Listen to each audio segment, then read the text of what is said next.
because it's been a long time. Of all the dating apps and effort, and I mean, I hardcore dug into that, and I'm no farther along than someone that had been doing all those things. Okay, somebody made a personal connection for you and said, why don't you connect with this guy? Yeah. And you did. Yeah. Yes. Yeah. And so he's in another state. Yeah. So he is in the process of what he said, long, bitter divorce with no end in sight. You know, when you're married for 25 plus years. Yeah. And he said, this is the crazy thing, they never fought. But they did just get to a point where their child is graduating from high school. And I think that's what a lot of people do. Yeah. You know, they wait till their kids are at a point where they're going to be moving off to college. And that's a natural point to split, if they're going to split up. So Phil, my old boss, he had this woman that he met in Vegas, right? Yes. And she came to town for the 4th of July, which was last night. And he really wanted us there so we could meet her. He's really excited about her. But he did text me last night. Yeah. And he's like, yeah, she's a real deal. Like, I'm really liking her a lot.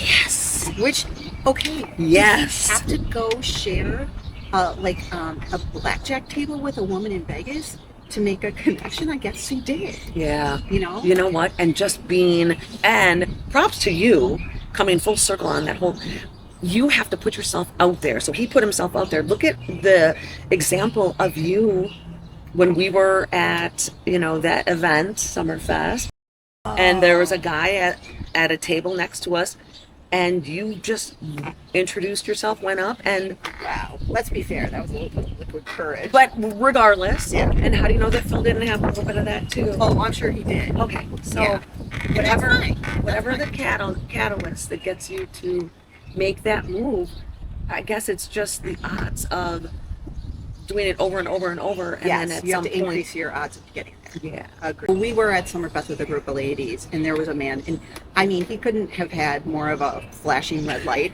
on top of his head. He was so close to us, and I know he was listening to our conversation. I mean, he was that close. Do you think he was? Heck yeah. Okay, all right. And so he had to his back to us, but he was like doodling on his phone, and so I mean, he was prime target, right? He made it very obvious that come and get me, ladies. So he joined us, but he too was going through a divorce. And when I asked him, I said, "Are you married?" And he's like, "Well, yes, we're kind of at the end." He didn't have his ring on. He's like, finally, emphatically said, "Yes, I'm still married." And I'm like, okay. He thinks he's 1 foot out the door. Okay, let's talk about that for a second. Yeah. In my opinion, the reason he hesitated is because he is done. Technically, he's still married, but he's done. Yeah, I agree. You are still legally married, and that means so much, because even if your head is moving on, you still have all the process to go through. Yeah. And that's a lot of stuff. It's a minimum of 2 years. Could be less. Yeah. But I mean, I dated a guy kind of like, you met from out of state, who was married for 26 years. Yeah. And I remember asking him, "Are you sure you're ready? Are you sure you're ready?" Yeah. He's like, "Oh, I'm ready to go," and falling in love and all the things. And then, I mean, within probably 6 months, he was crumbling. Yeah. I mean, he got a big promotion at work. I took him out for a nice steak dinner, and he had tears in his eyes. And he didn't because he was thinking, this is not who I was planning to spend this moment in my life with.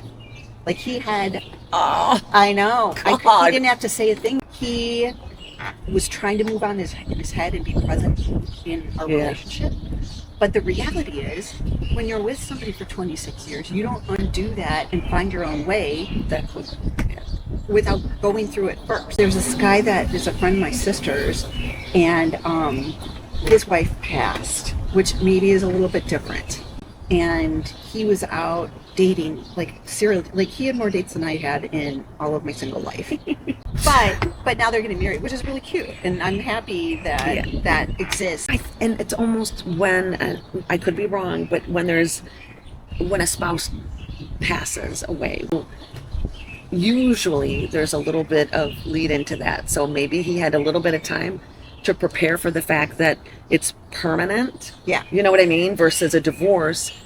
Like I've heard, and I don't know if this is always true, that when there's a spouse dies, there's a little bit more finality to that versus a divorce. I mean, yes, Yeah. the divorce is final, Yeah. but yet they're still out there, and Right. So full circle. Yeah. Phil's happy right now. that's awesome. Yeah. That's awesome. I love that for him.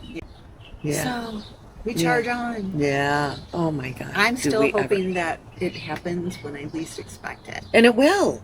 Yeah. We Just know have it to will.